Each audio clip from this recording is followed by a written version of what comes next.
Hi, welcome back to Reading Queen, my fellow bookworms. Today we're going to be reading Bunnicula, Chapter 7, A New Friend in Need. In the days that followed, Chester's behavior was exemplary. He purred and he cooed and he cleaned his paws and he rubbed up against everyone's legs to show what a good boy he was. I was getting worried.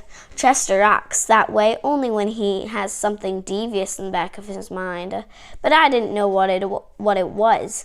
He had tried everything in the book to get rid of vampires, and all his efforts had failed, but I knew from the expression on his face that something was definitely up. Of course, I didn't know for certain because he had not spoken to me since the stake incident.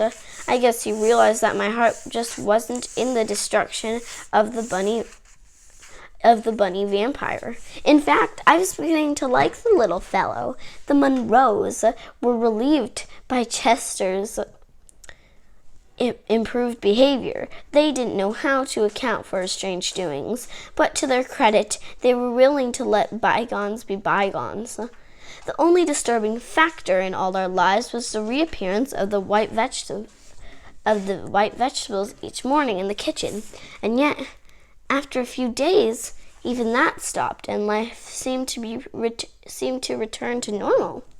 One evening, I dropped by Bunnicula's cage to chat. I found myself doing that more and more since Chester had stopped talking to me. Of course, Bunnicula didn't talk back, but he was a good listener. I'd begun to think of him as a friend, a strange one, granted, but one can't always choose one's friends. I was distressed this particular evening to see that he was dragging his ears. As it were, he looked tired and listless. I felt his nose, and it seemed a little warmer than it should have been. I became alarmed.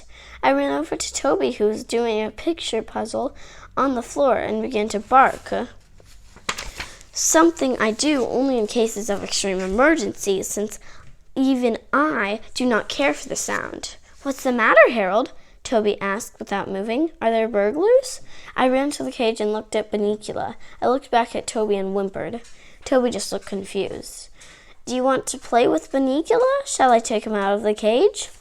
"Woof," I responded, indicating I hoped that was indeed what he should do. "I'll ask Mom and Dad, Harold. You wait here." He was back in a minute, shaking his head. "I'm sorry, Harold, but Mom says you can't play with a rabbit. It causes too much commotion." I looked down at the floor and whimpered again. "Sorry, Harold. Maybe later, when we're all in here together." I regarded Bunnicula, whose eyes met mine. He gave me a little shudder, and I felt like crying. My friend was sick, and I didn't know what to do. I wished to tell Chester, but I knew it was no use. He was just too mad at me. I would have to sort this one out on my own. That night, I couldn't sleep, worrying about Bunnicula. I decided to go downstairs and check on his condition. What I saw when I entered the living room horrified me. Bunnicula was out of his cage on the floor, while Chester stood in front of him, a piece of garlic around his neck and his arms outstretched, blocking the kitchen door. Suddenly, it all fell into place. Chester was starving Bunnicula. Of course, that's why he seemed so listless, and that's why the vegetables had stopped turning white. Chester had made it impossible for Bunnicula to eat. "Chester!" I cried. Chester jumped a very high jump. "What are you doing down here?" he spat at me as he landed. "I know what you're doing, Chester, and the jig is up. That little bunny never hurt anybody, and all he's doing is eating his own way. What do you care if he drains a few vegetables?" "He's a vampire," Chester snarled. "Today vegetables, tomorrow the world." "I think perhaps you're overstating your case," I suggested cautiously. "Go back to bed, Harold. This is larger than the two of us. It may seem harsh, but I'm only being cruel to be kind." Who's he being kind to, I wondered. As I went back upstairs, the tomatoes and zucchinis of the world? maybe a few cabbages. It just didn't make sense.